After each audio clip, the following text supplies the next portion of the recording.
Il est 14 h, bonjour et bienvenue sur LCP. Nous sommes ensemble jusqu'à 16 h 30. Dans un instant, le journal de la rédaction. Puis à 14 h 20, vous retrouvez Katia Gilder et Michael Zamès pour un nouveau numéro de Parlement Hebdo. Pour commenter l'actualité politique de la semaine, invité Aurélie Filippetti, députée socialiste de Moselle. Enfin à 15 h, vous vivrez l'audition de la semaine face aux députés. Le groupe de travail sur l'avenir des institutions, Parlement le non-cumul des mandats, avec l'audition ce matin de l'historien Jean-Noël Jeannet. Mais tout de suite, les titres du journal.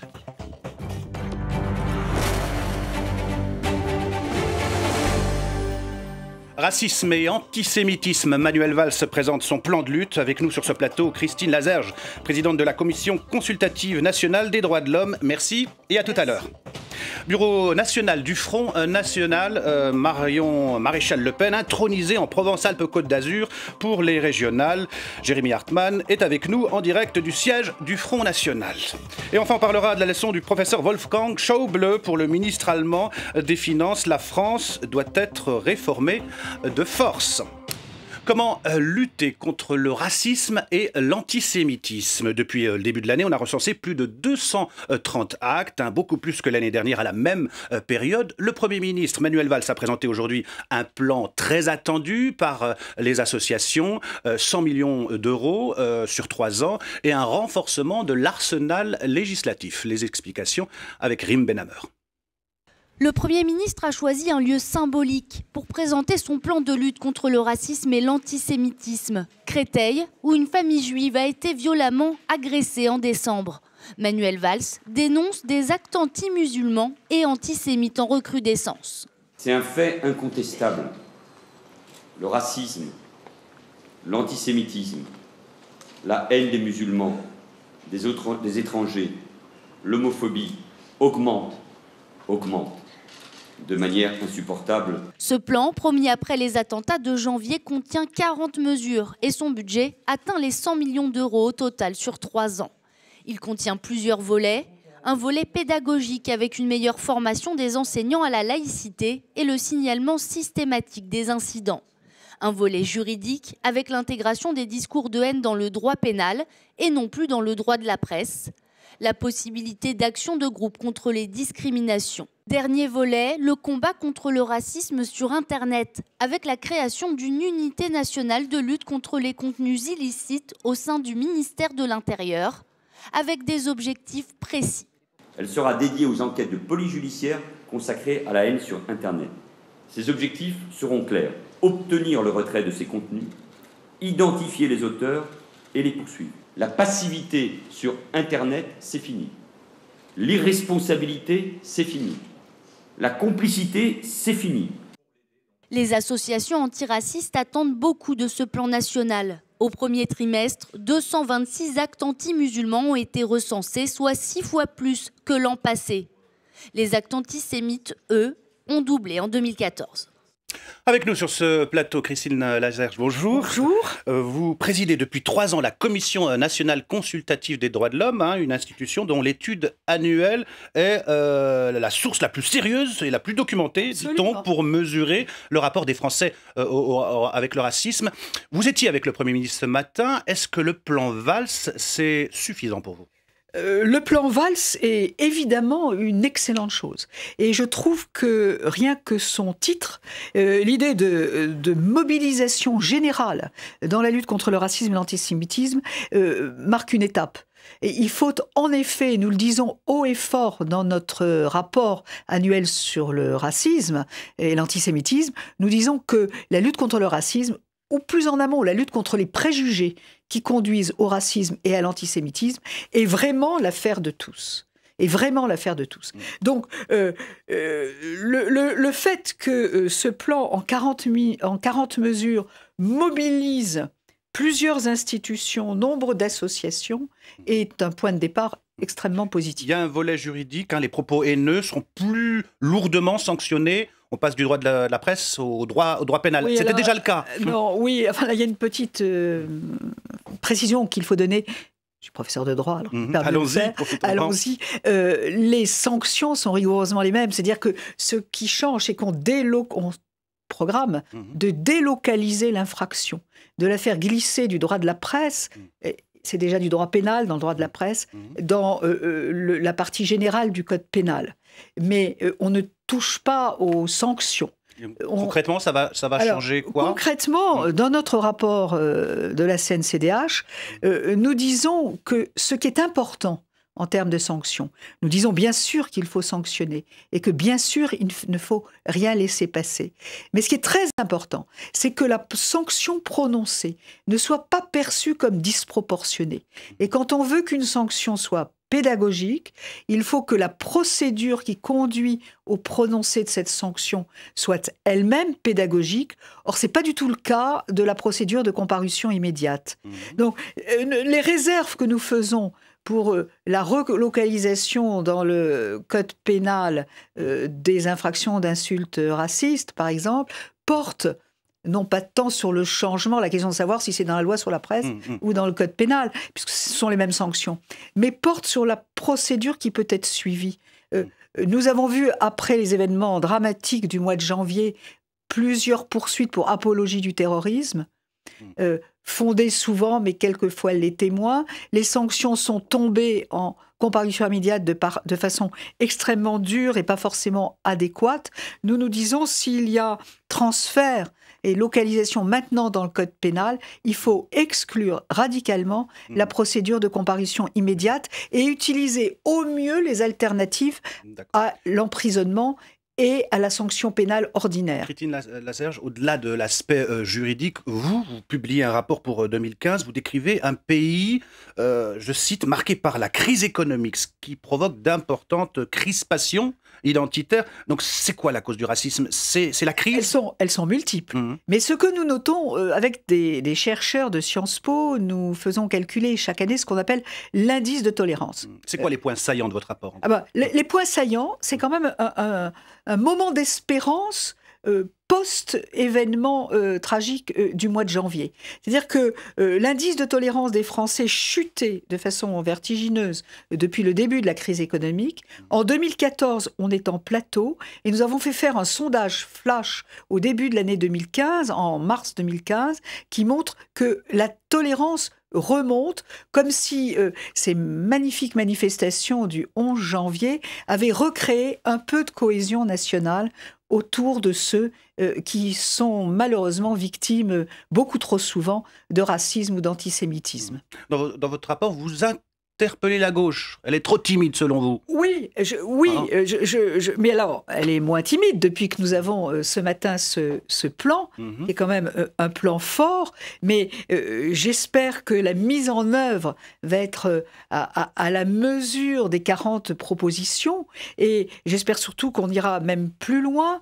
Vous savez que... Aller plus loin, aller où alors exactement? Eh bien, par exemple, parler des familles et de la difficulté que les parents ont quelquefois à débattre avec leurs enfants de ces sujets. C'est quelquefois les parents qui enseignent du préjugé, même sans s'en rendre compte. Et c'est quelquefois les politiques, dans des paroles publiques pas forcément maîtrisées. Et justement, à l'inverse, il est évident que la parole, par exemple, des 36 000 maires de France, la parole publique sur les Roms, sur l'antisémitisme, sur le racisme à l'égard des musulmans, peut faire énormément bouger le seuil de tolérance et ce que nous appelons l'indice de tolérance. Des actes anti-musulmans qui ont été multipliés par 6, c'est énorme. Mais c'est énorme. Je peux vous dire que pendant le seul mois de janvier, il y a eu plus d'actes anti-musulmans recensés que pendant toute l'année 2014. Et il y a un nécessaire accompagnement des victimes... Effet attentat de Paris? Oui, effet attentat de Paris, bien sûr. Effet islamophobe dû aux attentats de Paris. Et ce qui est très difficile pour les musulmans, mais aussi pour les juifs, c'est de porter plainte. Et donc nous affirmons dans notre rapport qu'il faut que les forces publiques, les associations d'aide aux victimes soient mieux soutenues pour aider les victimes à porter plainte. C'est extrêmement difficile d'oser porter plainte et souvent on vous dit « Oh, mais c'est pas grave, c'est pas la peine de déposer plainte ». Or, c'est grave. La cohésion d'une nation se construit sur l'acceptation de l'autre différent et sur, mieux encore, l'acceptation de la richesse de sa différence. Merci Christine Lazerge d'avoir accepté notre invitation. Merci pour cet éclairage. Une journée décisive aujourd'hui pour le Front National, réunion du bureau politique du FN sur les investitures pour les élections régionales, notamment en région PACA. Nous retrouvons en direct de Nanterre Jérémy Hartmann. Jérémy, Marion Maréchal Le Pen est investi officiellement comme tête de liste du Front National dans la région PACA après le retrait de son grand-père. Effectivement, Ahmed, le bureau politique s'est terminé il y a 3/4 d'heure environ, sans Jean-Marie Le Pen, donc, puisqu'il est hospitalisé encore aujourd'hui après ses soucis cardiaques d'hier. Une petite matinée de débat, puisqu'il n'y avait plus vraiment de suspense. Le leader historique du Front National a décidé en début de semaine de retirer sa candidature pour les régionales en PACA, au profit donc de sa petite fille Marion Maréchal Le Pen, qui a été officiellement investie ce matin. La jeune députée du Vaucluse n'avait d'ailleurs pas de concurrent, puisque Bruno Gollnisch, qui s'était porté candidat également, a jeté l'éponge. Bruno Gollnisch qui s'inquiète de la montée de la jeune garde, qui tente de mettre sur la touche les anciens, les historiques comme lui. Je vous propose de l'écouter avec après la réponse de Florian Philippot, le vice-président du parti. Si on me dit qu'il y a un Front National nouveau, c'est une question de tactique, de stratégie, ça je peux très bien le comprendre. Mais en ce qui concerne un certain nombre de valeurs fondamentales, je suis entré au Front National pour les défendre. Je crois en revanche qu'elles doivent continuer à inspirer notre action. Et j'aimerais quand même que, une fois passée la tourmente que nous connaissons, que tout ceci soit précisé et étudié. C'est depuis 2011 un nouveau Front National de toute façon, puisque Marine Le Pen a été élue face à Bruno Gollnisch. Mais on va continuer effectivement de le rendre encore plus performant, plus professionnel, plus rassembleur, et clairement sur une ligne républicaine, patriote, nationale. Et je suis sûr que Bruno sera avec nous pour ça. Et puis pour ces élections régionales, puisque c'était le sujet du jour, 6 ou 7 investitures ont été validées, comme Nicolas Bay en Normandie ou Louis Alliot en Midi-Pyrénées-Languedoc. Concernant le Nord-Pas-de-Calais-Picardie, Marine Le Pen ne s'est pas encore prononcée, elle préfère se laisser du temps.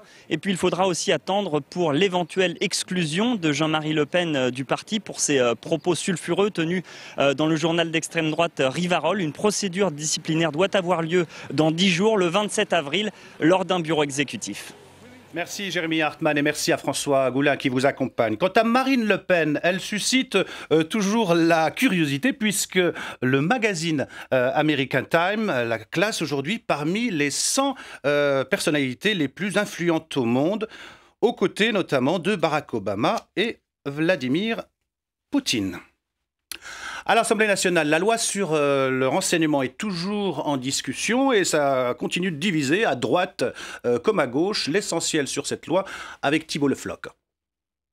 Dans quel cas les services secrets pourront-ils collecter des renseignements ? La loi en prévoit 7, parmi lesquels la lutte contre le terrorisme, la prévention des violences collectives ou bien encore la défense des intérêts économiques, industriels et scientifiques majeurs de la France. Quels moyens seront utilisés ? La loi autorisera plusieurs méthodes. Les agents des services de renseignement pourront par exemple déployer de fausses antennes relais dans des lieux publics, comme une gare, pour capter les données des téléphones portables. Autre technique encadrée par la loi, la pose de micros et de caméras dans le domicile ou le véhicule d'un individu, uniquement s'il est soupçonné de terrorisme. Mais la technique la plus discutée dans l'hémicycle fut celle des boîtes noires, un programme informatique imposé aux fournisseurs d'accès et aux hébergeurs de sites qui devra détecter des internautes en lien avec une entreprise terroriste. Pour leurs détracteurs, ces boîtes noires vont créer un système de surveillance généralisée des internautes français. Quels contre-pouvoirs sont prévus par la loi ? Ce sera le rôle de la CNCTR, la Commission nationale de contrôle des techniques de renseignement. Avant la mise en place d'une écoute, les services secrets devront alerter la CNCTR qui rendra un avis consultatif. Au final, seuls les services du Premier ministre décideront de la mise en place d'écoutes. Néanmoins, si la CNCTR constate des irrégularités, elle pourra saisir le Conseil d'État. La loi sera soumise au vote le mardi 5 mai, sans grand suspense. En effet, l'opposition et la majorité se sont toujours accordés pour voter des textes similaires, comme la loi contre le terrorisme en novembre dernier ou la loi de programmation militaire. Nous aurons, je pense, j'en suis convaincu, ce même type de vote dans quelques jours à l'Assemblée nationale. Ensuite, le débat se poursuivra au Sénat et nous souhaitons que ce texte important soit adopté donc très rapidement pour qu'il puisse rentrer dans les faits le plus vite possible. Mais l'avenir de la loi sur le renseignement pourrait se jouer au Conseil constitutionnel. 3 associations veulent saisir la plus haute juridiction de l'État. Ils considèrent que l'interception des données privées porte atteinte aux libertés des citoyens. Si le Conseil constitutionnel leur donne raison, il faudra entièrement réécrire cette loi sur le renseignement. Wolfgang Schäuble, le ministre allemand des Finances, aime à user du poil à gratter, un peu habitué à la langue de bois. Il a affirmé hier dans un débat que la France doit être réformée de force. Je vous propose d'écouter la réponse du député socialiste Pascal Cherki. Si vous parlez avec mes amis français, que ce soit Michel Sapin ou Emmanuel Macron, ils ont de longues histoires à raconter sur la difficulté à convaincre l'opinion publique et le Parlement sur la nécessité de faire les réformes du marché du travail dont ils ont besoin. La France serait contente que quelqu'un force le Parlement, mais c'est la démocratie, c'est difficile à faire. Mais ce qui est très grave dans ce qu'il dit, c'est qu'il fait un déni de démocratie. Enfin, considérer en gros que finalement les peuples sont irresponsables, leurs représentants le sont aussi, et que ce qu'il faudrait, c'est qu'il y ait des experts en fait mandatés par des institutions internationales, le FMI, la Banque Centrale Européenne et l'Union Européenne, qui décident en lieu des places des représentants des nations de la politique qui devrait être menée, me paraît une conception extrêmement grave de la démocratie. L'hommage de l'Allemagne aux victimes du crash de l'A320 de la Germanwings dans les Alpes de Haute-Provence, presque un mois après le drame. Une cérémonie a eu lieu ce matin dans la grande cathédrale de Cologne en présence du président allemand et de la chancelière Angela Merkel. 1500 personnes sur place. Une cérémonie retransmise sur plusieurs chaînes de télévision. Voilà, c'est la fin de cette édition. Non, tous ceux qui l'ont préparé, je vous remercie de l'avoir suivi. Tout de suite, vous retrouvez Katia Gilder et Michael Zames, c'est Parlement Hebdo, avec comme invité Aurélie Filippetti, la députée socialiste de Moselle.